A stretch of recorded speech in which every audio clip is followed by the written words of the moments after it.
Every year, a new smartphone gets released. We see videos where it's being compared with DSLR cameras, mirrorless cameras, which I'll refer to as traditional cameras in this video. And as the technology is improving, it's getting more and more difficult to differentiate between the photos taken by a smartphone and taken by a camera. Smartphone cameras have come a long way. Every year, you will see new features being introduced, whereas you won't see those many changes in the traditional camera department. If you take a DSLR camera that was released 5 years ago and you compare it with the latest mirrorless cameras, you won't notice much difference in the image quality. The gap between smartphone cameras and traditional cameras is reducing. But the question is, will the gap ever be zero? To answer this question, let's understand the most basic difference between smartphone cameras and traditional cameras. And that is obviously the sensor size. Let's take the iPhone 14 Pro for example. It has a 48 megapixel sensor, whereas the Z9 has a 45 megapixel sensor. Does this mean the iPhone 14 Pro is a better camera? Absolutely not. We have seen smartphone cameras with 64 megapixels, some with even more than 100 megapixels. But in most of the cases, megapixels is just a marketing gimmick. If you want to compare two different cameras, instead of comparing the megapixel count, comparing the sensor size is much more sensible. Look at the size of the iPhone sensor in comparison with a full-frame camera. In some cases, size does matter. A larger sensor is able to gather more amount of light, resulting in better low-light images. You get much better dynamic range, overall a better image. So now the question is, why does Apple or any other smartphone manufacturer does not fit a larger sensor in the smartphones? Simple, the size restriction. A larger sensor would require more area. Imagine your smartphone as big and as thick as your traditional cameras. No one would use it. So smartphone manufacturers have to find a sweet spot between the dimensions of the phone and the size of the sensor. Sensor sizes in smartphones have increased over the past few years. The Xiaomi 12S Ultra has a 1-inch sensor, which is a big deal. I can't wait to see other smartphone manufacturers incorporating the 1-inch sensor in their devices. Is it impossible to fit a full-frame sensor in the smartphone device? See, when it comes to technology, we can't discard any possibility. 5 years before, if anyone would have said that a smartphone would have a 1-inch sensor, no one would have believed it. So when it comes to technology, we can't say anything is impossible, but compared to a 1-inch sensor, full-frame sensor is much larger. So it might happen in the future, but it's definitely not happening any soon. Until now, I have been only talking about hardware. But when it comes to smartphones, software, if not more, is equally important as the hardware. Generally, how cameras work is, the sensor captures the light, image is captured, it goes through some internal processing, and then you see the final image. All this happens in a fraction of a second.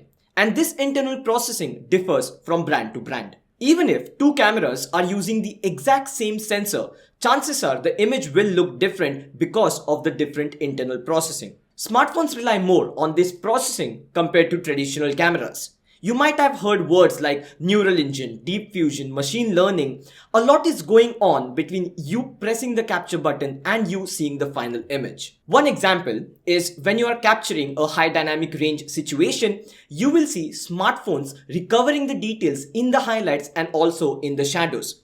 But at the same time, the traditional cameras will either capture the details in the highlights or in the shadows. Does this mean the smartphone sensor has a better dynamic range than the traditional camera sensor? No. What the smartphone is doing is capturing multiple images with different exposures and combining them, and then you're seeing the final image. As I said, all this happens in a fraction of a second. This is just one example of how smartphones use processing. At the same time, even traditional cameras, like for example the latest mirrorless cameras, have started using more and more software. A very common example is eye autofocus. Tracking eyes and detecting eyes requires machine learning. This was not possible in the previous cameras. They used to use either face detection or contrast detection for focusing. There is a limitation to what you can achieve just with the use of hardware. To overcome that limitation, software comes into the picture. The lenses in smartphones have a wider aperture, but they are not able to provide the depth of field that traditional cameras with wide aperture lenses provide. Why? Again, sensor size. Since the sensor size is a hardware restriction, software is used for features like portrait mode and cinematic mode. When these features were released, they were not perfect. They are not perfect even now, but they are getting much better. I'm sure in the future there will be a point where it will be so good that it will be difficult to differentiate between a traditional camera and a portrait effect shot with a smartphone.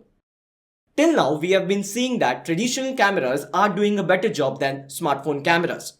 But in some cases, very rare cases, smartphone cameras do outperform the traditional cameras. One such scenario is video stability. Here, I am walking with my camera and a wide-angle lens attached to it.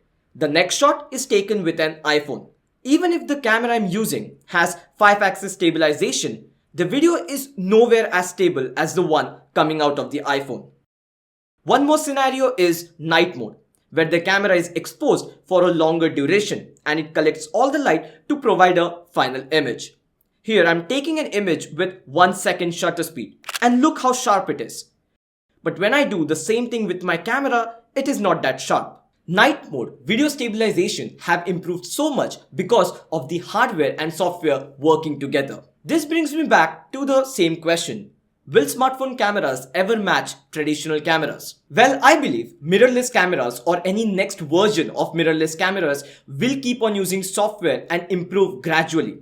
The scope of improvement for smartphones is much more than the traditional camera department. But I don't think it will ever match the level of traditional cameras because it will always have the advantage of the bigger size. And you just can't match software with the hardware. Software is not a replacement for a better hardware. This is my opinion. I would love to listen to your opinion in the comments below. That's it from this video, guys. I hope you enjoyed the video, and if you did, press the like button, subscribe to the channel. Let's hit 1 million ASAP. I'll talk to you guys in the next one. Bye.